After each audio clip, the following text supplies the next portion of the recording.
1, 2, 3, 4.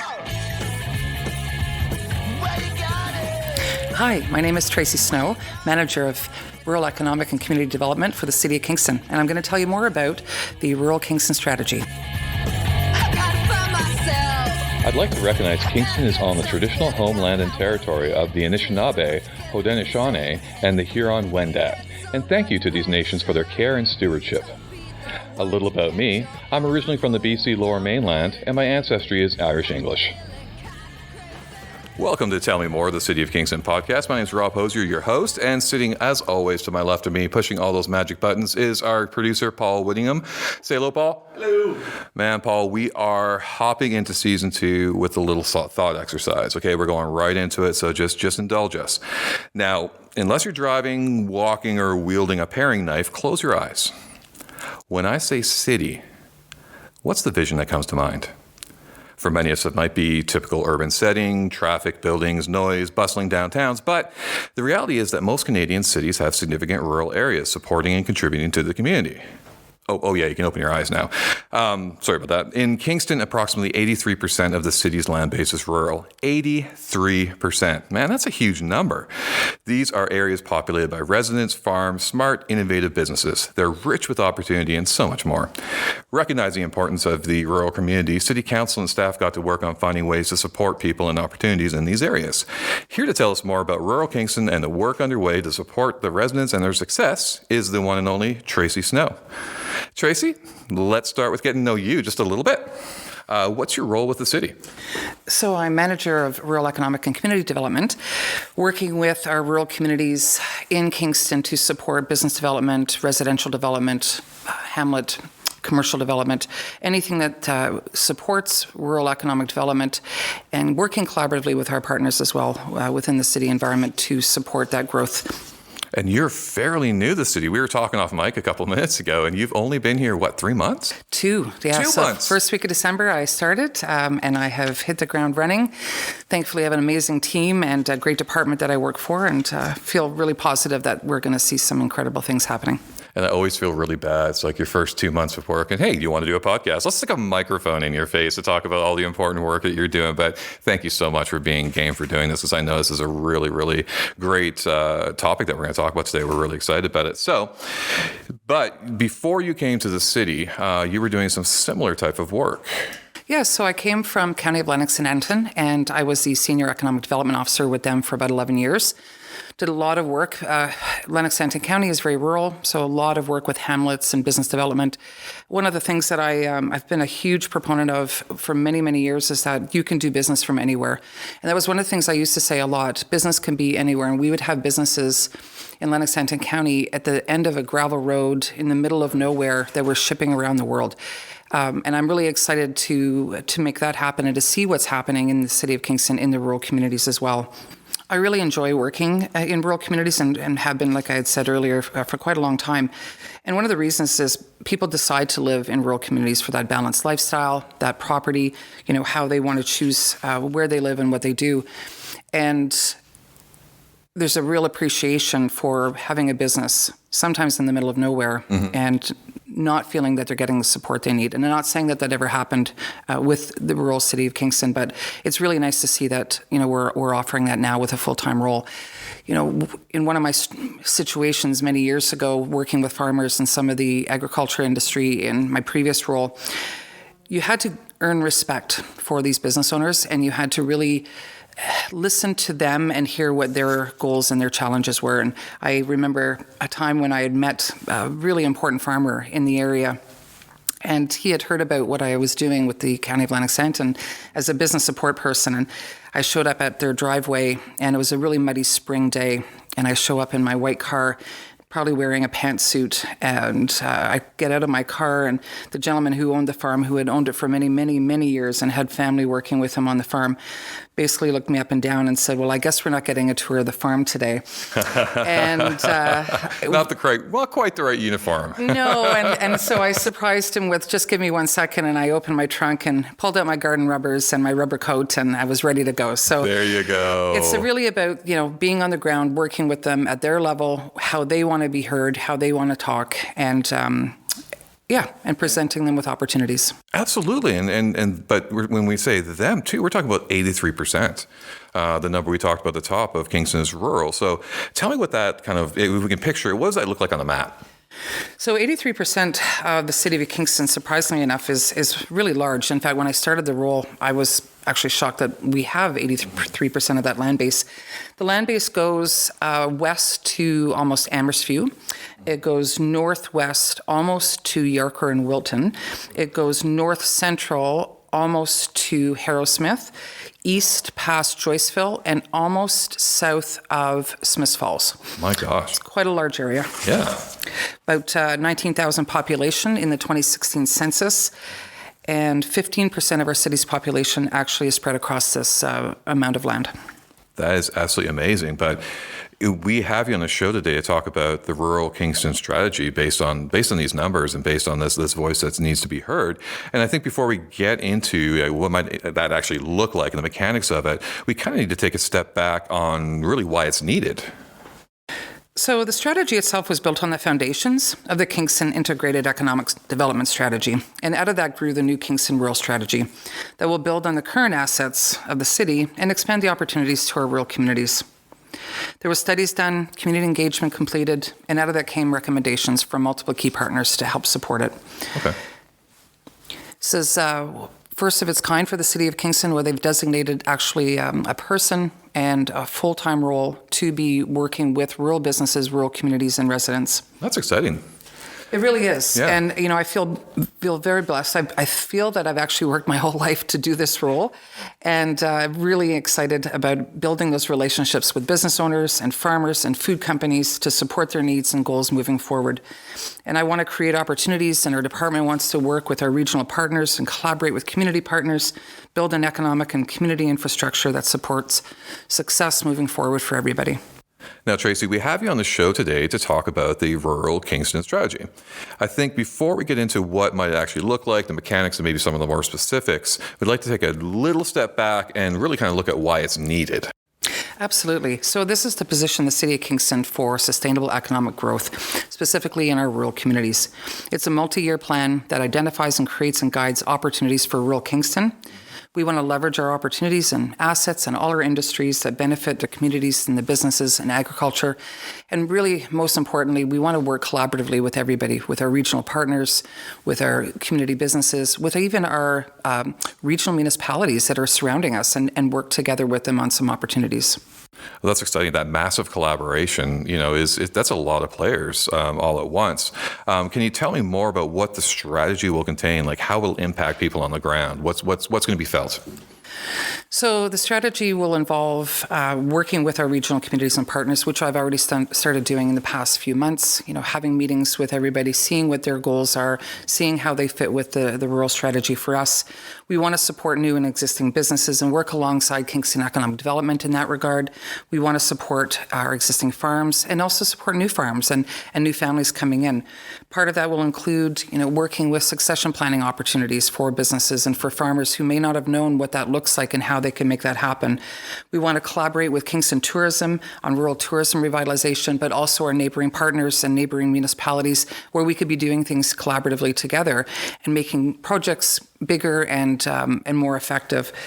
And strategy and implementation towards Hamlet and Business Park development at some point as well. That's a longer-term goal, but definitely one in the hopper too.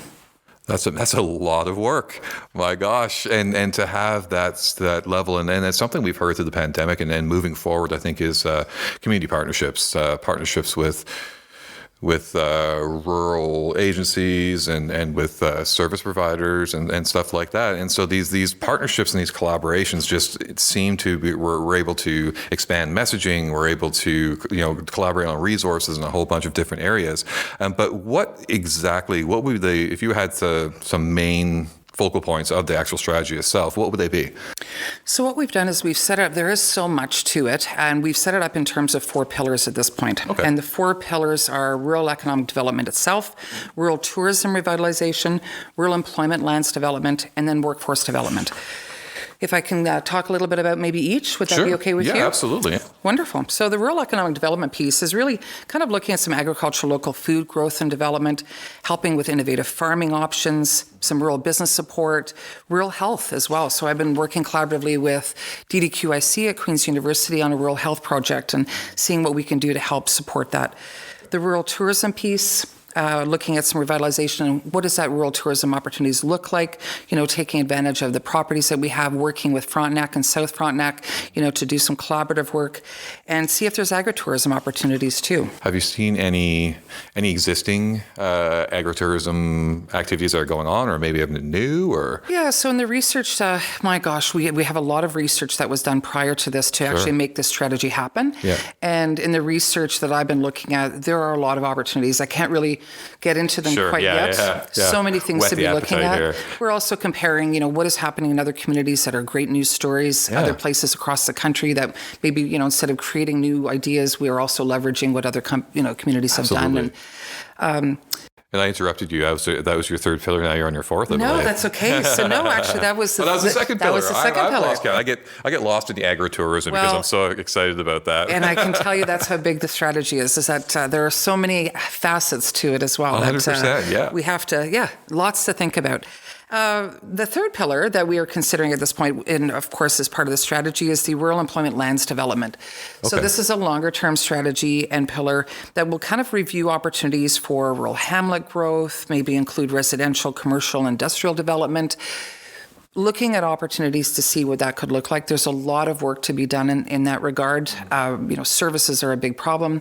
Water, sewer, hydro, all of those things need to be addressed and looked at. So that'll be a research piece and a lot of digging in this year to see what opportunities are available for that. And then looking at some opportunities to build, for moving forward in terms of projects. And and then the fourth pillar is workforce development. So I'll be working with workforce development. I have an analyst that works with me as well on that. And workforce development, not just for the city of Kingston, but very specifically for rural Kingston to help support employment needs and address challenges for all sectors in Kingston, but specifically in rural Kingston, and really help farmers and rural businesses get the resources and tools, not that they haven't had them before, but really just being able to be hands-on, helping them with resources and tools to make their businesses more successful. I grew up in a rural community, and what I found too is that when you're operating these businesses, it's not like you're a 9 to 5. A lot of times too, and so your life and soul and it's such hard work goes into these businesses and these farms and these things. It's like to take that little bit of extra time to do X, Y, and Z that might you can get support for could be a huge difference in the lives and their in their businesses as well too. So we looked at partners, we looked at pillars, and so how is the overall strategy going to be built? So the strategy is going to be built with community engagement, also working with our local municipalities and regional partners. The community engagement piece is a really important one, and I'm creating actually 2 sector teams. One sector team is going to be farm, agriculture, and food. The second sector team is going to be rural business. And we're going to do a reach out through social media and have a public engagement invite where we can have these 2 separate sector teams have meetings. We're going to do webinar meetings where we talk about gaps and opportunities from each of these sectors to get a real feel for, what have they been looking for? What are their needs? What can we do to help with resources? I had done that previous in my role with Lennox-Henton County. We had 4 sector group meetings, and we did a lot of that with pre-COVID. It was when COVID had hit. Works really well, including the public, getting their feedback, knowing that we're listening to them, we want to hear what they have to say, and then working with them on opportunities to come up with solutions. Definitely, and you use the term giving the rural communities a voice at the beginning, and I think that's using public engagement and the amount of input that you're going to get at this point. You can't help but get that voice. Well, and and we're also dealing with a pandemic. So in the past, I would have been driving out in the country saying hi to everybody. In your boots. In my boots, and it's not something I can do right now. I'm looking forward to when I can, but until we can, this is the best way we can do it. Absolutely. So I have to ask, is the strategy just for rural residents and businesses? So absolutely not. Almost all cities have rural communities, and they surround them with varying needs. Some people and businesses, enjoy that balanced lifestyle that I was talking about earlier, and owning land and having more room for them. This doesn't mean that they don't need the same support and opportunities as their closest urban centers. And again, this is a situation that happens all across the world and all across the country. The rural strategy will support rural communities in growing and being strong, and at the pace they want and the gaps that they need addressed, whether it's a tourism opportunity or a new business, one in our hamlets, or anything else for that matter. We're here to support them at a full-time level on the ground when they need it. So what you're saying is this strategy is going to benefit everybody. Yes, all of this will ultimately support all of Kingston as we find more people and businesses realize that they can do business from anywhere. And I love that literally you can do business from anywhere, including a city environment. So no, this plan is not just for rural Kingston. This is meant to support all of Kingston, be the city and the community with so many choices, including rural. So Tracey, if someone wanted to learn more about this work or connect with you, what should they do? Well, this is meant to be a grassroots approach, and, really important that we're on the ground working with our businesses and our rural communities. COVID has just put a, real hamper on that, and so we're doing the old-fashioned approach. We're doing flyers. We have a web page under the City of Kingston page. That's, if you look into it, Rural Economic Strategy. We have the Get Involved Kingston. We have, other ways that we're engaging. We're doing media briefs as well as social media to launch this particular role and the new strategy itself. Or, you know what, you can call me too. I really appreciate a phone call and get to know you that way. I love it. It sounds like you have all your bases covered as far as your channels go, all the digital and such. But when it really comes down to it, it might be a phone call at the end of the day. And if you're listening to this and you want to get connected to this project, we definitely will have all that information on the show notes. And so you'll have Tracey's number, web pages, resources, all sorts of great things. So we'll be ready to go. But Tracey, I can't thank you enough for joining us today. You didn't need your rubber boots, for the podcast, but I have a feeling you'll be taking them out of storage pretty soon as you're basically hitting the ground running. That's the goal. Thank you very much, Rob, for this today. I really appreciate the time. Remember to subscribe and rate us wherever you get your podcasts. If you have a topic for a future episode, tell us more. Tweet at City of Kingston #TellMeMore or send us an email at tellmemore@cityofkingston.ca. For more on this episode, visit cityofkingston.ca/podcasts. Tell Me More is produced by the City of Kingston's Communications and Customer Experience team.